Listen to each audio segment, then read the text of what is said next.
At first, I speak of the term matriarchy. Why do we need it?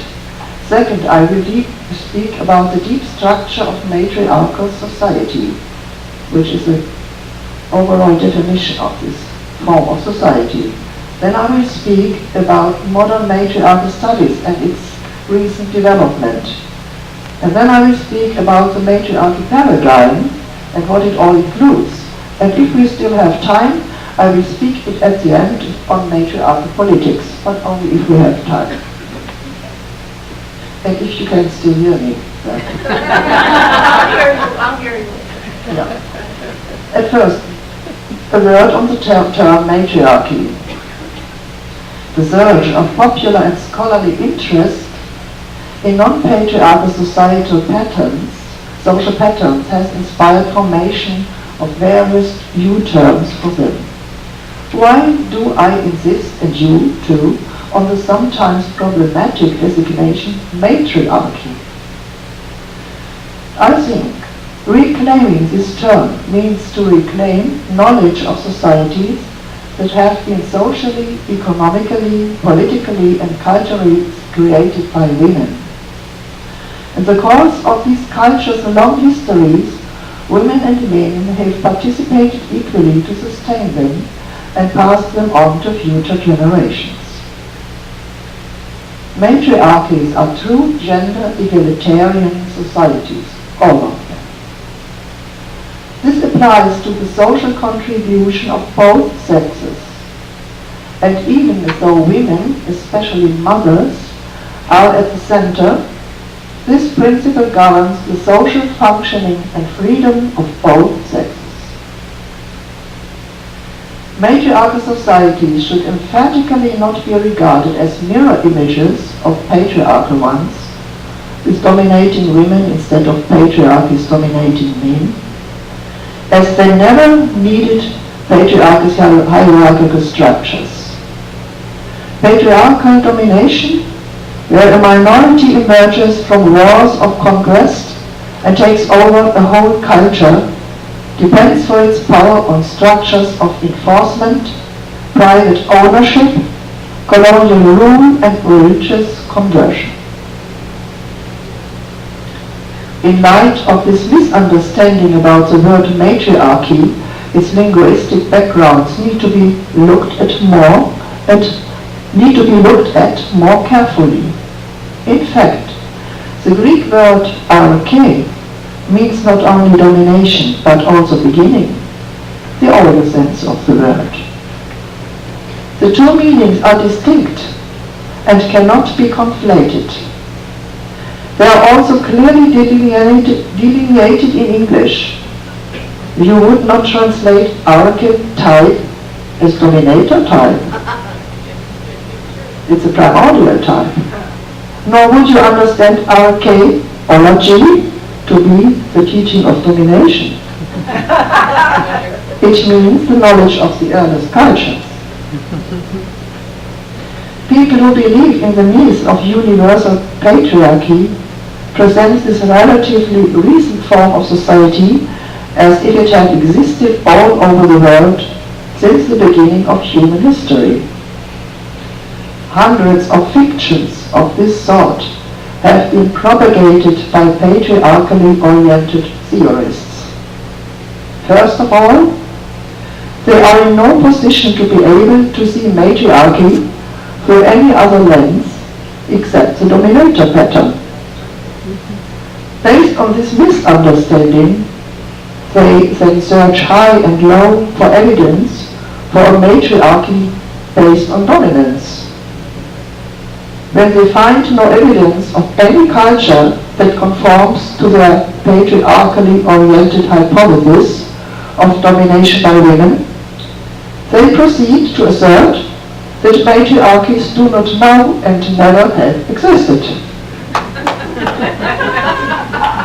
They invent a phantom culture and then go looking for an example of it. Then, because they cannot find one, they smugly proclaim that it was just a phantom. This is circular reasoning. This circular reasoning is not only illogical, It is a shameful waste of silence.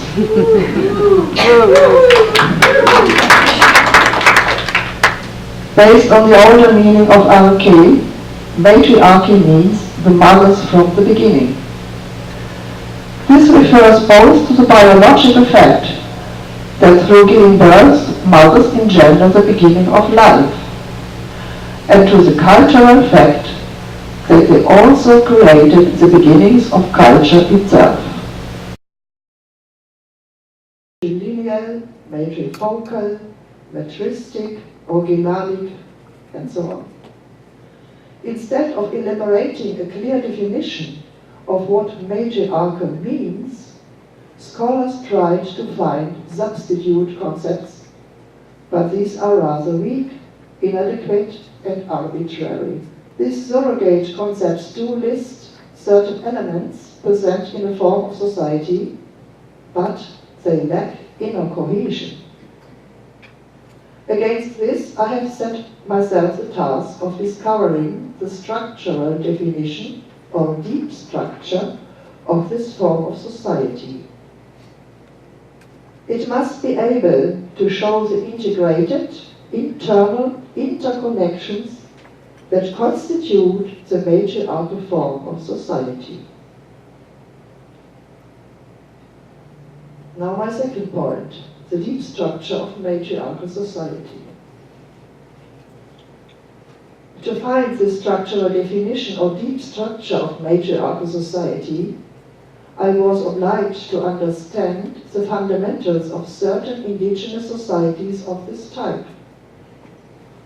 However, this was a reciprocal process, which means that the new insights generated by my practice-oriented research could have only emerged in light of the theory. But without the research, the theory would have remained sterile and empty. In that way, the deep structure of matriarchal societies emerged on the four levels of society, at the economic, social, political, and cultural level. These matriarchal patterns provide us with a radically different cultural model, based on radically different values. Matriarchies are mother-centered societies. That means they are based on maternal values, caretaking, nurturing, need orientation, resolving conflicts without violence, peace building. These values hold for everybody, mothers and non-mothers, women and men alike. At the social level, matriarchal societies are based on the clan and on the symbolic order of the mother. This also means maternal values as spiritual principles, which humans take from the nature. Mother Nature cares for all beings, however different they may be. The same applies to the mother clans. The good mother cares for all her children, embracing their diversity. This holds true for men as well. If a man in a matriarchal society desires to acquire status among his peers, or even become a representative of the clan to the outside world, then he must be like a good mother, as the matriarchal Minangkabau of Sumatra say. But in matriarchies, you don't have to be a biological mother in order to be respected as a woman, because matriarchies practice the common motherhood of a group of sisters. Each individual sister does not necessarily have to have children, but together they are all mothers of any children that any of them have. This motherhood is founded on the freedom of women to decide on their own about whether or not to have biological children. This is possible because matriarchal people live together in large kinship groups, formed according to the principle of matrilineality. The clan's name and all social status and political titles are passed on through the mother's line. Such a matriclan consists of at least 3 generations of women, along with their brothers, nephews, and maternal uncles. In classic cases, the matriclan, or a lineage of a clan, lives in a big clan house. This is called matrilocality. The women's spouses and or lovers stay only overnight, in a pattern called visiting marriage, if it's marriage at all. This principle of matrilineality and matrilocality put mothers at the center. In this way, women guide their clans without ruling. In order to achieve social cohesion among the clans of a village or town, complex marriage conventions have been developed that link them in mutually beneficial ways. The intended effect is that all inhabitants of a village or town are related to each other by birth or by marriage. This shapes a society that sees itself as a big clan where everybody is mother or sister or brother to everybody else. Thus, on the social level, I define matriarchies as non-hierarchical, horizontal societies of matrilineal kinship. Now let's have a look at the economical level. This social order based on motherhood includes far-reaching consequences for the economical level. Matriarchal economy is a subsistence economy. There is no such thing as private property, and there are no territorial claims.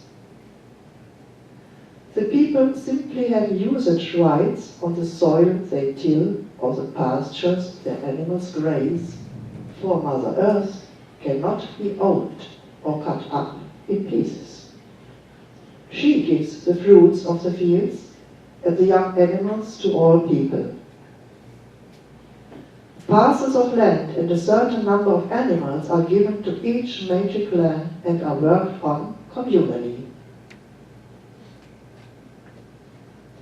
Most importantly, the women have the power of disposition over goods and clan houses, and especially over the sources of nourishment, fields, flocks, and food. This is an important distinction which makes a society a matriarchal one and differentiated from merely matrilineal ones. All the goods are put in the hands of the clan mother, the matriarch, and she distributes them equally among her children and grandchildren. She is responsible for the sustenance and protection of all clan members.